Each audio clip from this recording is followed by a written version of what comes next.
ભરૂચની ડિસ્ટ્રિક્ટ કોર્ટના પાર્કિંગ વિસ્તારમાં આજે અચાનક એક વિશાળ ધામણ પ્રજાતિનો સાપ આવી ચડતા વકીલો, અસીલો અને સ્ટાફમાં થોડા સમય માટે ભારે અફરાતફરી અને દોડધામનો માહોલ સર્જાયો હતો. જોકે સમય સૂચકતા વાપરીને સાપનું સુરક્ષિત રેસ્ક્યુ કરાતા સૌ કોઈએ રાહતનો શ્વાસ લીધો હતો. કોર્ટ પરિસરમાં ફરજ બજાવી રહેલા બીટેટના એક સતર્ક જવાને પાર્કિંગમાં સાપ હોવાનું જોયું હતું. તેમણે તાત્કાલિક આ અંગેની જાણ વાઇલ્ડ લાઇફ રેસ્ક્યુ ટ્રસ્ટની ભરૂચ બ્રાન્ચના પ્રમુખ મુકેશ વસાવાને કરી હતી. માહિતી મળતા જ મુકેશ વસાવા પોતાની રેસ્ક્યુ ટીમ સાથે ગણતરીની મિનિટોમાં કોર્ટ સંકુલ ખાતે દોડી આવ્યા હતા. લોકોના ટોળા વળ્યા. કોર્ટ જેવા જાહેર અને ભીડભાડવાળા વિસ્તારમાં સાપ નીકળ્યો હોવાના સમાચાર વાયુ વેગે પ્રસરતા જ ઘટના સ્થળે લોકોના મોટા ટોળા એકત્ર થઈ ગયા હતા. મુકેશ વસાવાએ લોકોના ટોળાને દૂર રાખી ભારે જહેમત અને સાવચેતીપૂર્વક રેસ્ક્યુ ઓપરેશન હાથ ધર્યું હતું.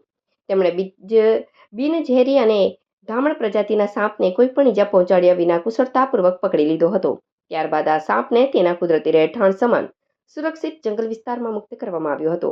રેસ્ક્યુ કામગીરી પૂર્ણ થયા બાદ વાઇલ્ડ લાઇફ રેસ્ક્યુ ટ્રસ્ટ દ્વારા લોકોને ખાસ અપીલ કરવામાં આવી હતી કે ચોમાસાની શરૂઆત કે ગરમીના દિવસોમાં અવારનવાર રહેણાંક કે જાહેર વિસ્તારોમાં સાપ નીકળવાની ઘટનાઓ બને છે.